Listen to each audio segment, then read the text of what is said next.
Hi everyone, welcome to the Wandering DMs live stream. I'm Paul. And I'm Dan, and today on Wandering DMs, we're going to be talking about subclassing, the possibility of adding more classes to your D&D game, and how many and when, and whether there can possibly be too many or not. It's actually an interesting historical question that you may or may not know the answer to. Like, is AD&D the only version that actually designated specific classes as subclasses? I think that terminology started in original D&D. Really? Okay. So, it is true that AD&D is to a large extent just compiling what's in the original D&D supplements. So, as you know, original D&D came out in '74, and I think within 8 months they had the first supplement, Greyhawk, that added thieves and paladins, and paladins are being referred to as a subclass of fighters. Hmm. Interesting. Uh, so I think Yeah. eight months after the Little Brown books came out. I think Uh, I think starting around third is where we stop seeing them called subclasses and just they're just classes. I agree with that. I agree with that. Yeah, I think that was they still called them subclasses in second edition, I think. Yeah, yeah. So I think second was, fairly similar to first in that regard. Yeah. Yeah, I think so too. So when I was looking at this in the last day or two, it's kind of interesting how quickly that happened. I would have thought that adding these classes historically took a longer time, but that's not the case. The 1, 2, 3 supplements for original D&D, and just the first couple issues of the strategic review magazine that turned into Dragon. Mm-hmm. And at that point, you've added everything that you see in AD&D. You've got thieves and paladins and rangers and illusionists and monks and bards and druids, and that's everything you see in the AD&D Player's Handbook. So it happened surprisingly quickly. Interesting. Yeah, and then the Dragon magazine starts, I think, 78, 77, something like that. And again, they're presenting all kinds of new classes pretty quickly. The third issue of Dragon had I think nine different classes, and none of those ever got into the core rules ever again. Hmm. That's before the AD&D books, and it seems like nothing. Even though they were pumping out new classes all the time, it really never got into the core of it. So the 9 or whatever you see in AD&D were there really surprisingly fast. I feel like when you're adding classes or adding races, or possibly even adding spells, in all those cases, you're really targeting the player more than the DM. And I feel like there's been this constant progression in D&D of trying to give the players more stuff, more, not stuff like inventory, but more things to engage with, more ways, more details for their character. I think that we're very conscious of that now. Mm. And I'm wondering how deliberate that point that you just made was to begin with. That's a good point. Yeah, they may not have even thought it that in that direction. I feel like by second edition splat books, that's where it feels to me like, oh, they've figured out that this is the way to market their product and to produce more product. Right.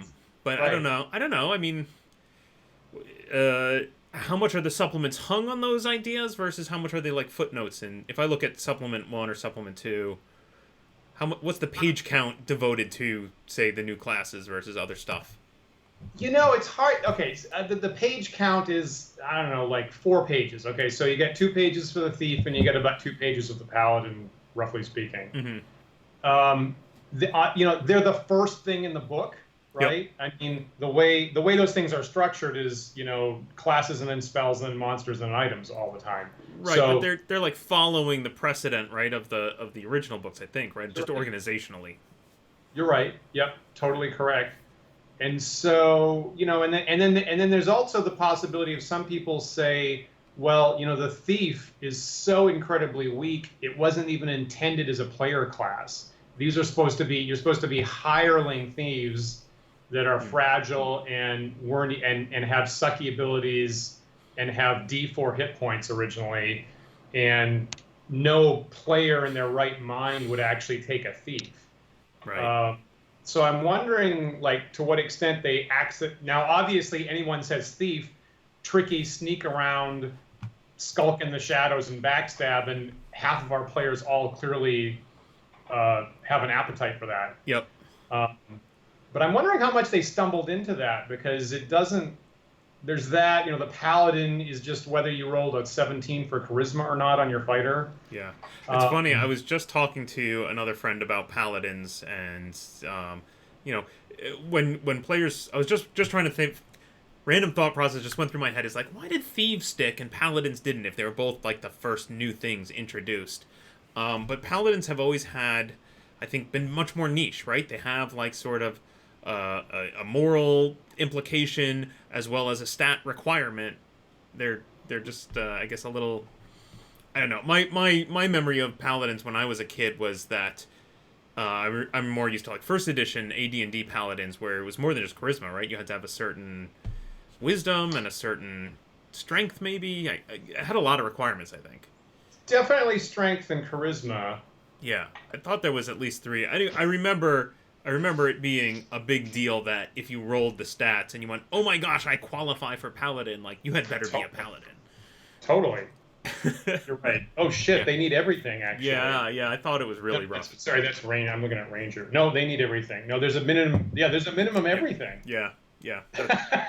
Except dexterity. You can have crappy dexterity. Everything else there's a minimum for. You can be a clumsy paladin, but otherwise you better be awesome. Yeah, totally. It's funny. Wow. Huh. Okay, sorry. Random tangent. It's just charisma. Yeah. I mean, the other thing I'll point out is in Supplement 1, you have a section on classes, and there's the thief. And then, in standard horrible organization fashion, the paladin isn't there. The paladin is actually a footnote over in the abilities section. So later on they have, here's new stuff you can do with strength and intelligence for spells and charisma, and oh, by the way, if your charisma is really high, you can be a paladin that does this and this and this. Sure. So paladins are actually just a footnote on the charisma table. That's weird. Well, I mean, interestingly, right, paladins will, from that point forward, always be classified as a subclass, whereas thieves are not a subclass, right? Thieves are a top-level thing. Exactly. I mean, maybe that's a large part of it. Is paladins are just a particularly costumed fighter, but thieves clearly don't fit into anything else. It's fascinating. Maybe that's a large part of it. Yeah. So, so what are you using, Dan? I know you use a lot of Supplement 1, but not all of it. Yeah, my classic, almost unique take is to use thieves to replace clerics. Yep. And that's it. No paladins. No paladins. So I have, so I do run with just 3 classes on the table for players, and it's fighter, magic user, and thief, and that's it. Yep. What do you do these days? I do the same. It took me longer to get there, and I didn't really do that until, until really fully adopting your OED as written stuff on your website. Because you have excellent taste. So, for a long time I was running BX. And, of course, BX... Right. Actually, let me go back. For a long time I was running Labyrinth Lord, really. I was running BX / Labyrinth Lord. Yeah. Labyrinth Lord, like BX, has the races class. So there's, there are no races. There's just 7 classes. One of them is Dwarf, one is Elf, one is Halfling. That still has a special place for me. I still like that. I think there's a certain style of game you end up playing when that happens.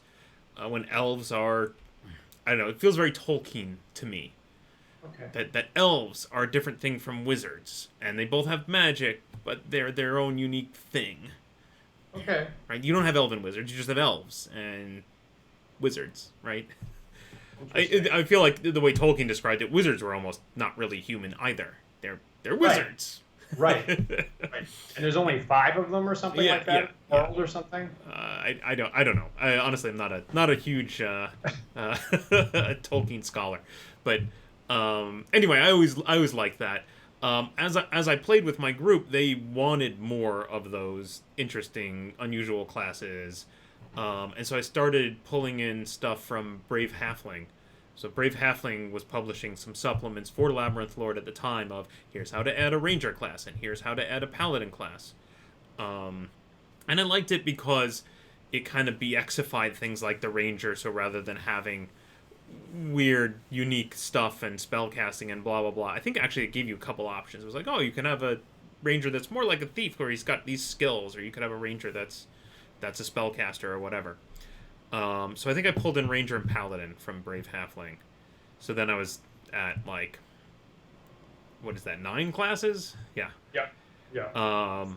And then eventually was convinced to house rule in a race class split.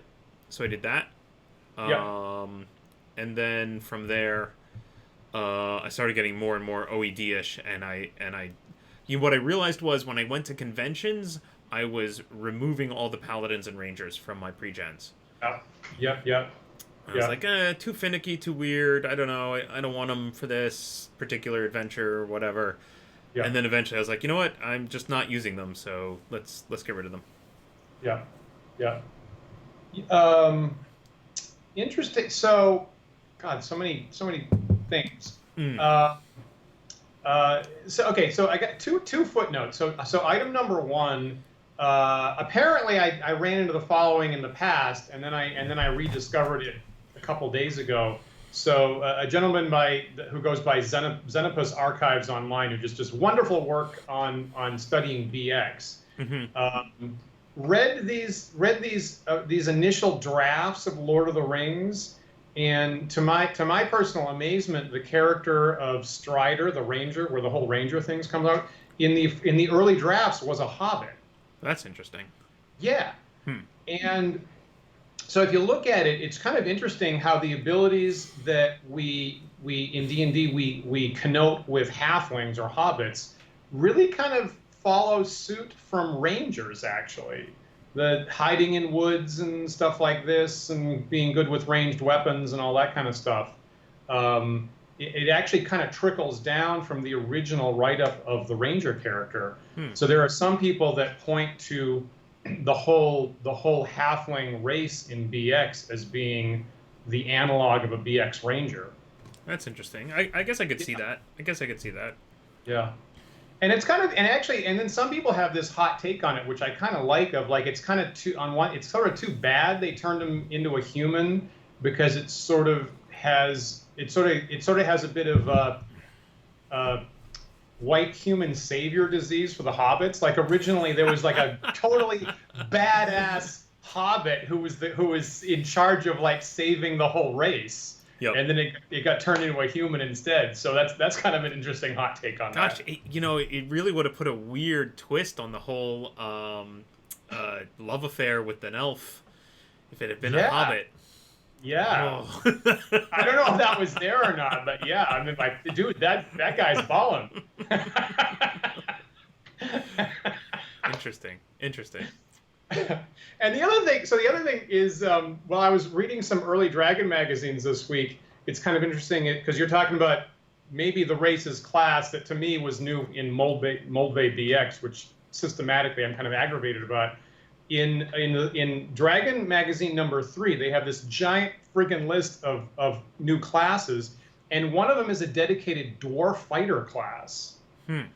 So one of them is specific, like if you're a dwarf and you're a fighter, use this different table, and it's got a whole bunch of different abilities, different XP, sequencing. So what is the implication of what a regular dwarf is then? I mean, I always thought dwarves were pretty close to fighter.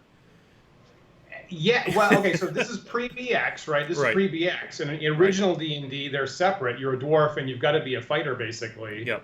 And so this guy's coming in and saying, if you're a dwarf and a fighter, you ought to have this unique profile to that. So I don't know if that feels... Oh, is he just... Sorry, just to clarify, is he just customizing the dwarf, or is he proposing a second variant of dwarf? Well, okay, it's delivered as a variant of fighter. So it's a new class of fighter that only dwarves can be. So to my perspective, it's, I mean, the language he's using is, this is a subclass of fighter that dwarves must be and can only be this now. Right. So it's a replacement. It's a replacement. It's not like you're going to have classic dwarves and new dwarves together in the same game. I think that's the intention. Okay. Yes. Okay. That Yeah, makes more I think sense to me. They're just trying to customize the dwarf a little, make him a little more unique. Yep, I get it. exactly. Exactly. Yeah. So I don't know if that's where the germ of that idea of race as class came from. But there's that one to me that looks very odd of this like dwarf fighter class. You know, admittedly, when I first sat down to reread just the 3 LBBs, I would say Right. it's pretty confusing if race and class are different or not. Right? Because yeah. because it says like you can be a dwarf, but all dwarves are X, and you can be an elf, and all elves are X. Right? Like if you Right. go back, if you ignore all the house ruling we've done around multiclassing and elves, like I'm pretty sure by the LBBs, elves are just some weird fighter magic user. Is it true? Yeah. Yeah, they have both, right? Yeah. Right. You know, okay, so if you look, you're 99.999% correct. Mm-hmm. If you look, and I have this underlined in my book, I just happen to have it open to this page, actually, you're talking about right this second. And Yeah. technically, the word that's sitting there is the word or. So it actually says elves are fighters. So elves start as fighters or magic users and can switch from adventure to adventure, is what it says. Right, right. But And- there's still almost kind of this weird, unique thing, right? Yeah. You're right. They're both classes. They're both, but only one at a time.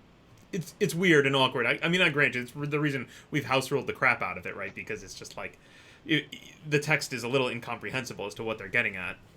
I feel like this is one of these places where you point at original D&D and you say you cannot play with this, right? It is so bizarre and confusing that everybody's got to make some kind of interpretation there. Yeah. Yeah.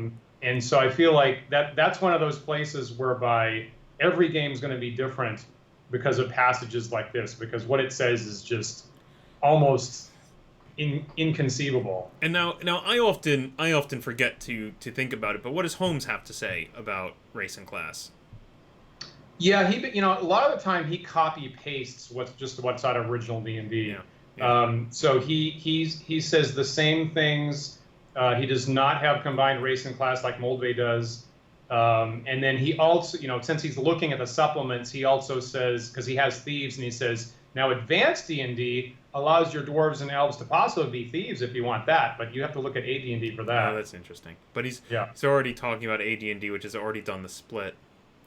It's just weird because reading BX straight, I always got the impression of like, if Moldvay and Cook were simply operating from the original LBBs and were totally unaware of AD&D, which we all know can't possibly be the case. Yeah. But I could see how they could arrive at race as class from that's what I think the book says. That's what I think LBBs say. Yeah. I agree with that. Yeah. But of course, they came years after AD&D is published, so they must know. So they must have made an intentional choice there of, well, even though AD&D went this way, we're going to go this other direction for some reason. I agree with that. I mean, I bet if we could if we go back in time and talk to Moldvay, he's like, I'm trying to simplify this whole thing. Yeah, it's basic, right? He's the first one to came up. I'm going to have consistent ability numbers for every single score. Yep. Right. That's the first time we had that. And I bet Moldvay's saying I don't want people to deal with separate silos of experiences. Everybody has one single experience score. You look at one table. This tells you what you get. Yep.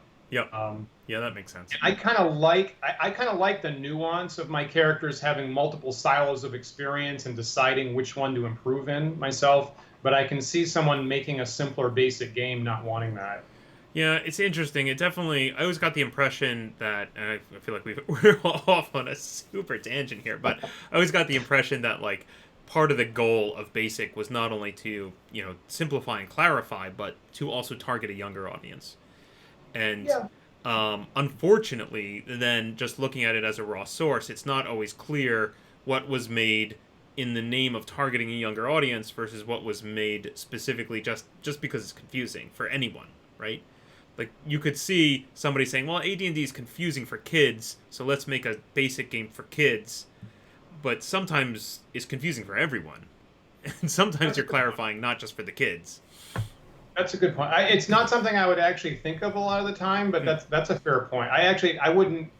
I don't normally look at BX and think this is partly made for kids. It looks like it says 10 and up right on the box. Really? Yep. Ages 10 and up right on the box. Well, you win that one. Anyway, subclasses. Let's talk about... Here's a third point. Yeah. In Dragon Magazine number 3, I don't know how much I even want to talk about this. Dragon that has this giant plethora of classes. One of the articles is this completely infamous article by Len Lakofka that has, here's a version of all the basic classes: fighter, magic user, cleric, and thief. If you want to be a woman.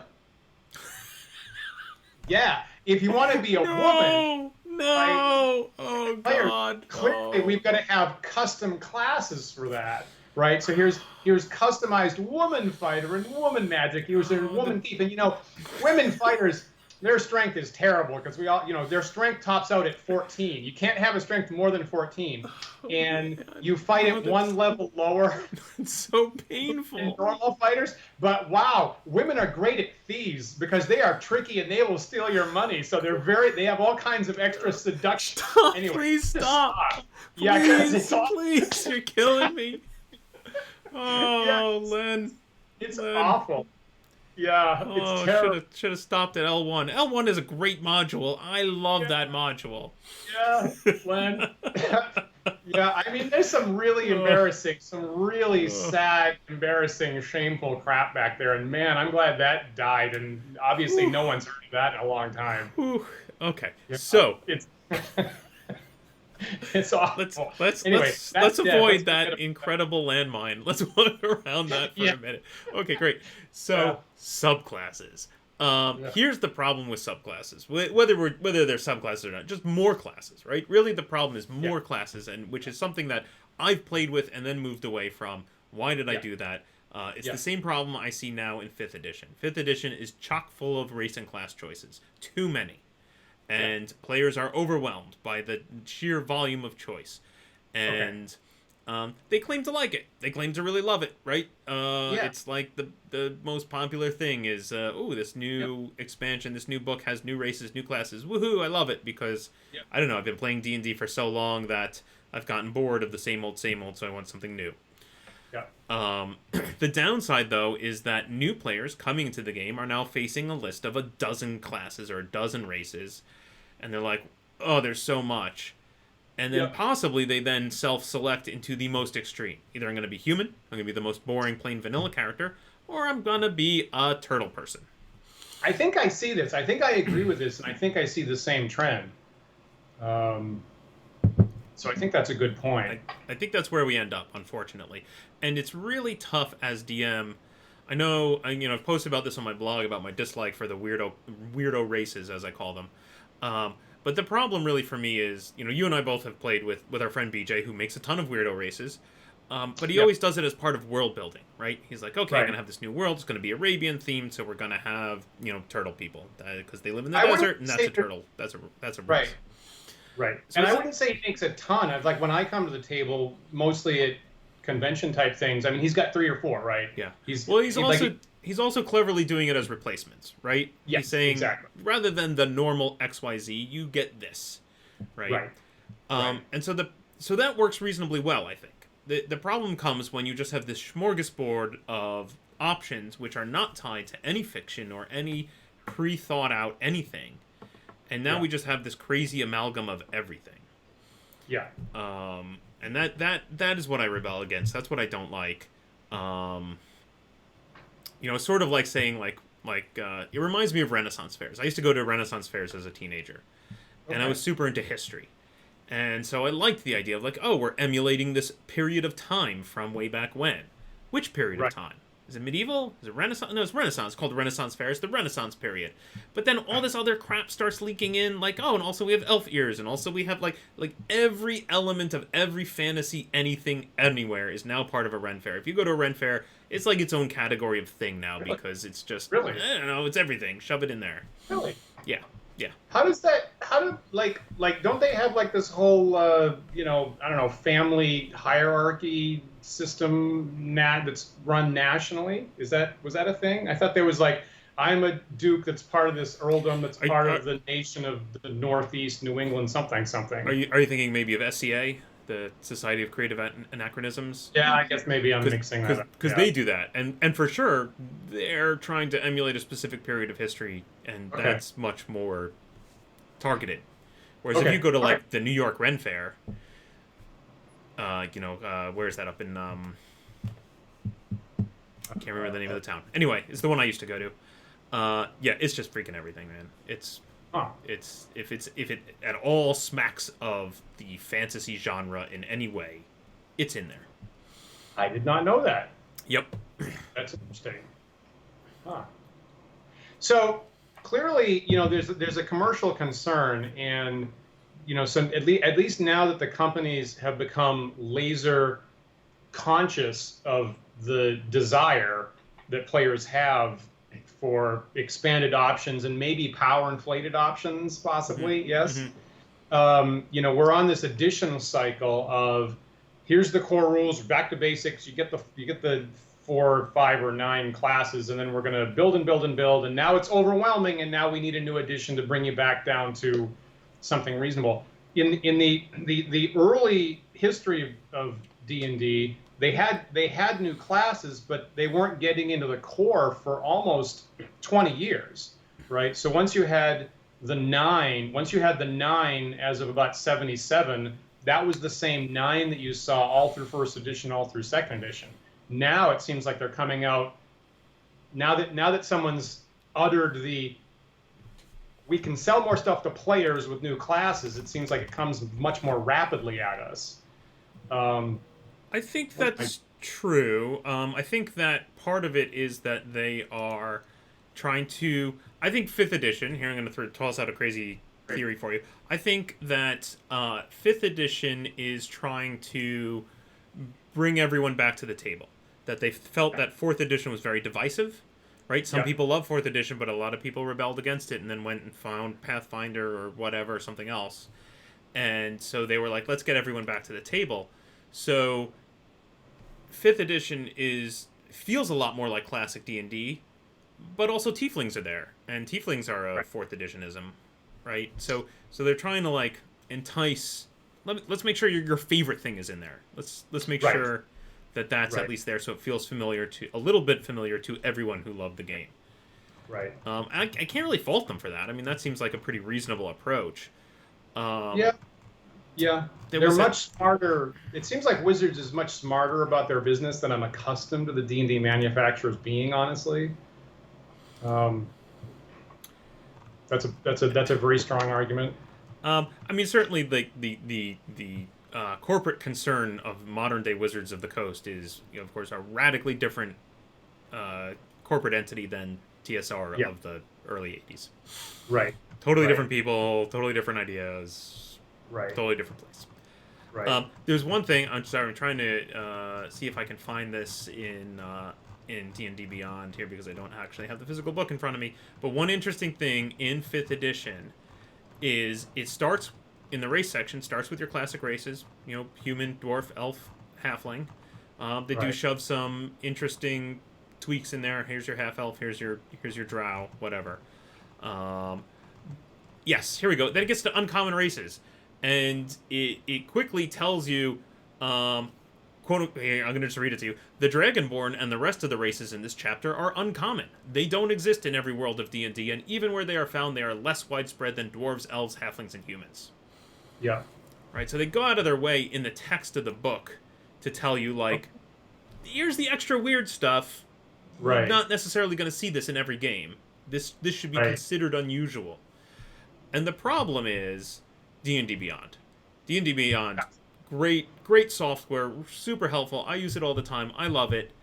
But in sort of quickly directing you to just the information you're looking for and cutting out the chaff, it also, you lose some of this contextual information.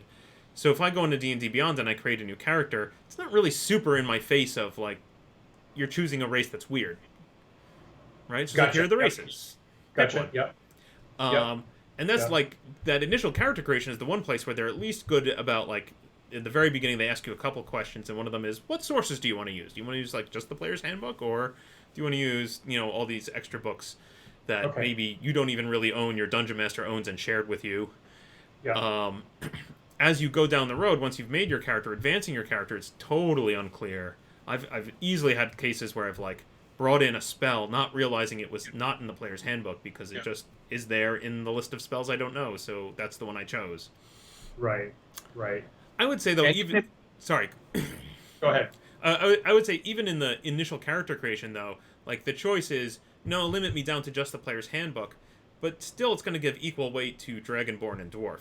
Well, that's what I was going to say right there. Yeah. Even if you restrict it, even if you restrict it the maximum PHB only, you still get that stuff you just listed. I think as a DM, if you want to be like, I'm going to go super classic here and just have the 4 races and just the classic classes, you would have to really go out of your way if your players are using D&D Beyond to say, you can't be X. Yeah. Nope, I reject your character. He can't. That's not good. I told you only humans, dwarfs, elves, halflings. Yeah, it's interesting. So it seems this sort of dovetails into. I saw someone making this point is like the extra races and classes are attractive for players, and particularly if they're experts, and give them more options and possibly more power. But it actually gives a distinct disadvantage to the DM. Like that's a lot of stuff for the DM to be familiar with. Yep. And that's a lot of stuff for the DM to juggle and know about. If the DM is trying to craft a careful and nuanced campaign world, we're running into the tools. You know, the tools in D&D Beyond don't really support that. Yep. So if the DM says I don't have tieflings in this world, that's not a particular thing that's supported, or any spells or items or anything else that the DM wants to pick and choose from. I mean, you're right. It is really difficult to do that. You have to have a very clear vision and know all the stuff up front. You either have to be an expert and know all the information, or what I see much more commonly, what I've even said myself in 5th edition games is, there's no way I can know all the abilities of all the races and classes. Exactly. You had better know how to run your character because I don't. Exactly. And like as a really old school DM, I guess it kind of likes to keep a firm grip on my campaign world. That makes me very uncomfortable. I really would not want someone coming with a character with abilities that I'm just trusting they know about because I don't. That would make me very, very uncomfortable about whether the world's running in the direction I want or not. Yep. You know. Yep. So here's the thing that I'm perpetually, like mechanically, perpetually puzzled about, right? There's a lot of stuff in D&D that's modular, and you can add spells really easily, right? So here's some new spells. Here's a new spell. My players on Friday night were wrestling with their first opportunity to research custom spells. So I actually had a proposed brand new spell I'd never heard of at the table on Friday night, and you know, a new spell, it could be 3 lines long, right? It's one ability. Yep. A new monster in original D&D can be 3 lines, you know, some statistics and maybe 3 or 4 lines of text. Yep. Magic items of the same extent. But the classes have to be like at least a page or 2, right? Yeah. They're a whole different order of magnitude of extent of text and rules burden. And so so like when 3rd edition came out and said, now we have this feat system, my perspective was like, this is what should have always been the case for fighters. If you want to customize fighters, instead of a whole new class like ranger or paladin or monk or whatever, I like this. Here's a 3-line, you can take tracking, you can take 2-weapon fighting, you can use a holy sword, maybe something like that, right? Yep. And I was like, isn't this what the modular edition should have been all along? Like a spell or a magic item is a little tiny plug-in piece and not a giant friggin' massive text for a class. And so for me, I feel like it should have been little tiny modular things to add to fighters or maybe other classes, but that doesn't seem to be sticky. It seems like the original players don't like feats. It doesn't seem like that's really core to 5th edition. It doesn't stop the class proliferation. I'm like, why wasn't it modular like the other stuff like spells and items? So certainly, 5th edition does have every 4 levels you get a weird thing, which is totally written as an optional rule in 5th edition. Like normally it's just you get an ability increase, but then optionally maybe you want to use this list of special powers to really customize the crap out of your character. Right. So not a core part of the system. Yeah. I don't know. I seem to recall someone posting a blog post about how point buy systems where there's just a giant pool of abilities and you can combine them in whatever way you want, like, is basically always going to be broken. Because but point buy, it's specific, like have heavy pool of points that you're buying a bunch of stuff. Okay. I mean, if I'm creating a 12th level fighter, don't I have 3 points to spend on 3 abilities? Think about that. That's it.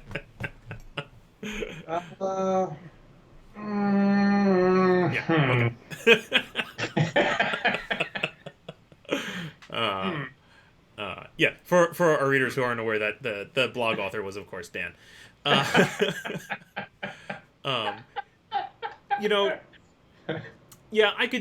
could see it. Certainly, like, the thing that I like is finding ways to express the kind of character you want to within the existing subset of rules. So, like, I remember when I first ran the A series modules at a convention, I was still running BX, so I was running them under BX, and those modules were written for first edition AD&D and had pre-gen characters which don't fit in BX. There's there's a fighter cleric, there's an illusionist, half elf, and I'm like, what do I do about this?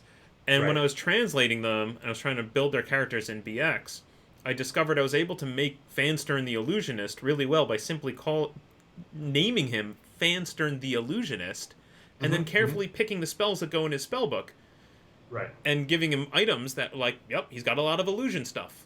Okay, he's an illusionist. Great. And in parallel, I did the exact same thing, right? So I've been running A modules the last 2 years at our convention, and I did the precise exact same thing. I mean, likewise, I think with your feat system, right? You could, if you play a fighter who has the berserking ability and plays as if they come from a less technologically advanced civilization, surely they're playing a barbarian, right? Right. That's the intent. Right. That's totally the intent. It seems like the easy way to do that. Plus, there's a feat to get extra hit points if you think barbarians should have extra hit points. Nice. I give them out, rarely, right? So I only give one out every 4th level. So there's some, there's some whetting of the appetite of, like, this is great. I love this feat, and I have to, go another 4 levels before I see another one. Yeah. I mean, certainly pretty different, I think, from, like, first edition AD&D, where you're looking at a wide range of, like, if I start as a ranger, I get X, Y. I guess actually maybe not. Is a first level ranger and a first level fighter that different? Is the ranger simply the promise of cool abilities down the road, or do I get a ton of stuff off the bat? You're mostly right. You get, at first level, you will have +1 against damage against humanoids. Yep. Right, and then that'll increase each level. You get 2d8 hit points instead of 1d10. Interesting. Yeah. Anyway, I think you have the full tracking ability right off the bat. Okay, so you get a bunch of stuff. Yeah. All right. I don't know. I always, of course, I just prefer a much lighter rule system. So, like, the fact that in order to support a huge number of different races and classes, you have to have every character has a huge number of special abilities that are unique to them. The game becomes way too overburdened with mechanics for me. I agree.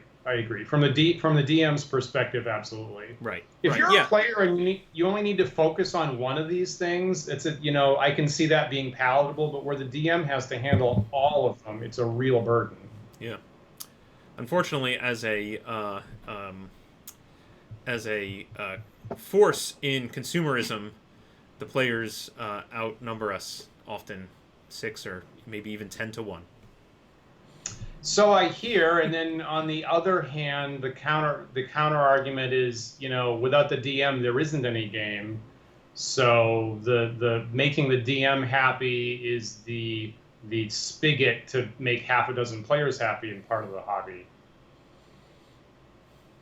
It sounds like a very difficult thing to test and prove and bring as a PowerPoint to your product approval meeting.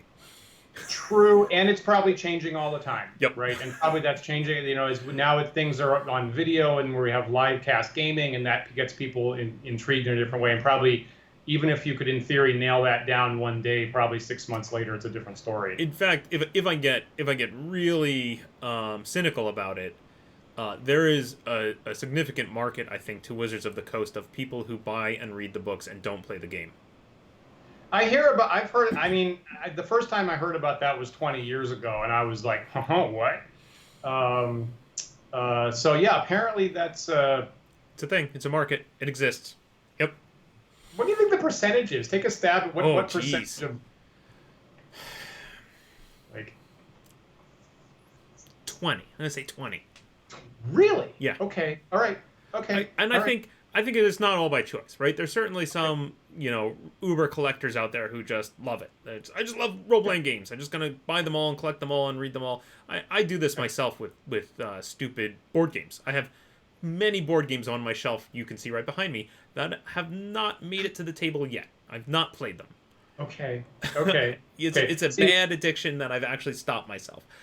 On the other hand, you have folks like David Heron, who's posting our comments right now, who just by circumstance, like, I still love this hobby, I still love to play, but the opportunity's not there. Yeah. But I want to buy and read the books, so I still feel like I'm participating and hope that someday I will get a game going. That's pretty close to my heart. I can sympathize. I mean, I've been fortunate to have players, actually, but I could very easily imagine being in that situation. I'm really close to having been in that situation. So apparently 100% of our current viewer sample says that they've done exactly that. So yeah, I mean, I suspect that the vast majority of people who fit that category are in the not by choice part of it, right? The sort of like, reading the books is better than nothing. I think I bet there's at least some people that are like using it for like kernels of ideas or analysis or things like that. Maybe to feed in, I'm going to read this and then maybe feed it into my Warhammer game or something like that. Yeah, that is totally true too. You're absolutely right. People are reading books of systems they don't intend to play just to steal ideas. For sure, right. I'm sure that exists. See, whereas on my end, like I'm still trying to understand original D&D.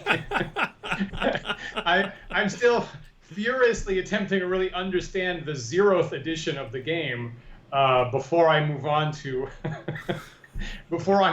any other game. Yeah. So I have no games behind me.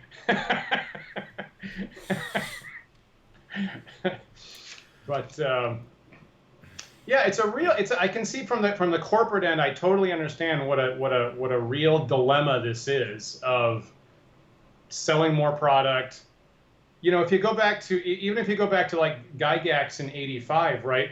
Unearthed Arcana came out for AD&D, and a lot of people really point angrily at that for really breaking AD&D because of these really overpowered barbarian class, cavalier class, and maybe this acrobat class possibly. And clearly that was intentional, and clearly they came out with this over the top. You're the uber player now if you just buy this book. And the Gygax would argue that he had to do that in order to save the company because they were losing money in '84, '85. Right. So I can see a real corporate dilemma of selling more stuff to a point where it becomes burdensome to actually play. And I'm sure whoever at some point, I'm sure some clever marketing person quipped, "Oh, if we target the players, we increase our market by 6 times." Like, I'm sure that sounded really smart the first time it came out. Oh, you're right. Splat books for everyone. The first time I ever heard that was like around 2000, and it's that's now that that's explicitly on the table, that's a real tough nut to crack. Yeah. Now I think I do think that D&D Beyond solved this, right? So now I can buy my books digitally, and they cost the same amount on D&D Beyond as they do off the shelf, same price. I buy my books digitally. I create a campaign on D&D Beyond. I invite my players to it, and then I, as DM, pay a monthly fee for the privilege of sharing my books with my player base. Yeah. And maybe I make my players pay for pizza or something, right? Yeah. But I think that's a pretty clever way of doing it. It lets the DM still be the gatekeeper of the content, but I think they need some more tools in there to let me really be like, all right, well, if you're making a character in my campaign, here are my rules. No tieflings in my campaign. Turn them off. Something. Yeah. Yeah. That would be clever. I would think that would be. I think that would be clever. Yeah. I should send that. No, I'm not gonna. I wonder how many much too DMs lazy to would write that do email. What's that? Like, how many DMs would do that? Like, I wonder how many DMs would bother to do that versus how many just throw up their hands and go, I don't, I'm making it up on the fly anyway. The whole game, the whole campaign is all made up on the fly. I didn't even think about that in advance. Just do whatever's in the book. Yeah, a lot, I think. You're not doing that until you're like 5 campaigns in and you're going, I don't like that stuff. Get it out. Yeah. Okay. Yeah. Yeah. So that might even be a smaller segment that you'd be trying to scratch. Yep. But for you and me, I would want that there. I want to be able to dictate what's in my campaign. Yeah, me too. Yeah. So I think that's about what I have on subclasses. Is I don't like them. The thing is, for me, there's the problem is there's a fair amount of nostalgia to some concepts like a paladin or a ranger. Specifically, I'm going to call out those 2 subclasses. I don't have the same feeling about illusionists or assassins or cavaliers or thief acrobats or even barbarians. Even barbarians don't scratch that itch for me. Specifically, rangers and paladins do. Why is that? I'm going to blame the first edition player's handbook. I will say that at the moment on the OD&D discussion forum, they're currently wrangling around barbarians. They're currently like, I want a barbarian class. I'm not happy with the ones with the 18 versions I've seen in the past. We're going to come up with the best possible original D&D barbarian class. So it's close. That might be like second tier. But I agree with you. For some reason, Paladin Ranger, I also agree, really stick in my head. And then, Berserker Barbarian is a close follow-up. And I totally agree. The other ones don't stick. But not like Illusionist or Druid for you.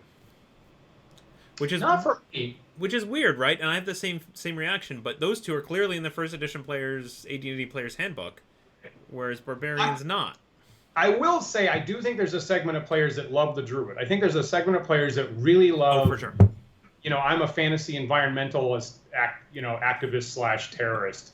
Yeah, you're right. No, sure they have their fans. Yeah. This is, I remember, I feel like we're encroaching on Mike Mercer's gnome effect problem of how like a lot of people hate gnomes and think they're stupid, but that like if you poll 7 D&D players, one of them loves gnomes. Guess how many people sit around the table when they play D&D? 7. Therefore, every D&D party loves gnomes. Ergo, every D&D game must include gnomes. I am tickled by that argument. It's a weird argument, but it's me too. It's stuck in my craw since he wrote it back in 2008 or so. That's great. Yeah. Interesting. Yeah. Interesting. So to be clear, you currently run as much as these things stick in our heads. You currently run games with just three classes. Yep, 3 classes, 4 races, end of story. Okay. When I run OD&D, and when I run 5th, I'm running 5th, so whatever the book says. Understood. Although I actually did, I did crankily say, only in the books I own as physical books. So Player's Handbook only. I don't know about your Xanathar's Guide to Everything, whatever's in there. I don't know. I don't want that. People love Xanathar's Guide. They do. They really do. It's quite popular. Actually, I'm not kidding about that. I am aware of that. Yeah. Yeah, too much for me to wrap my brain around. Too much. I don't own the book. I haven't sat down and read through it. I haven't even sat down and read through the entire 5th edition Player's Handbook at this point. So. Gotcha. On Stack Exchange role-playing games, like half the questions are about stuff from Xanathar's Guide. There's like, can I do this? And every single answer has to be, well, Player's Handbook says no, but Xanathar's Guide says yes. So make sure you understand whether that's on the table or not. Yep. Yeah. Interesting point from the comments about how paladins and rangers maybe stand out because they are slightly more powerful than your standard fighter, whereas druids and illusionists are slightly less powerful than your standard magic user and cleric. I think that's a good point, and I think that feeds into my point about like barbarians even being a whole nother barbarians in Unearthed Arcana being a whole nother power inflation step. I totally agree that illusionists are not any stronger. Some people will point to Druid and say that if you really focus on their shape-changing ability, they're actually a whole different. Yeah. They actually are at this more powerful tier. I mean, and one we haven't talked about at all is monks. Personally, my brain seizes every time I think of martial arts, 70s martial arts movies happening in my D&D game. On the other hand, I play with a player who loves them. Trivia Yeah. Trivia at the end of our podcast. So in original D&D, once you had fighters, magic users, clerics, and thieves, everything was a subclass of one of those things. Monks were a subclass of which one? Monks were a subclass? I thought they were their own thing. Jeez. In AD&D, yes, but not in original D&D. In original D&D, they were originally a subclass of which one of those 4 things? I would say that they must be a thief subclass. No. No, fighter? No. Am I getting close? Is it cleric? Well, I mean, there's only 4. Can't be magic user. It must be cleric. Doesn't make sense though. They don't cast spells. John Miller got that a couple seconds before Paul did. What? So John and but now they don't Paul have spells. They were subclasses. Yeah, but they're religious holy men, right? They're both come out of monasteries. Right. Yeah. Yeah. Yep. Yeah, we're subclasses of cleric. Yeah. Yeah. Okay. Anyway, let's wrap it up here. Great. So classes, subclasses, call them what you will. I don't think it was ever really truly important whether it was a subclass of another class or not. I think it really just comes down to, do you add more classes or not, right? Do you have the standard 4? Do you add more classes? True. By saying a subclass, you're pointing them at a particular attack saving throw table. Yeah. I mean, it's almost just a shorthand way of inventing a new class without having to write all the pages, right? Going, this class is like this other class, but with these changes, rather than I'm going to write it all out. You know, they all get like a new XP table, and they all get it's. I agree, it's not saving much space. Yeah. All right, so if you have thoughts on whether you do or don't like subclasses, or think that they belong in your D&D game for reasons, or have an angle that we haven't thought of here, we'd love to hear it. Please post in our comments. We would love to reply, or possibly spin off a whole new conversation as you push us into new weird ranges of thought.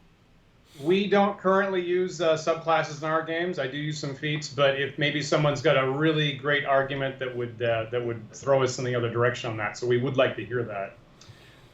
If you can come up with some crazy ass argument like that. So. You can follow Paul and myself at the Wandering DMs on YouTube and Twitter and Twitch, and we do have the handle Wandering DMs on all 3 of those services. We are now live every Sunday at 1 p.m. Eastern Time, so do please come back in a week and join us for another thought-provoking discussion on Wandering DMs, and we'll talk to you next time. See you then.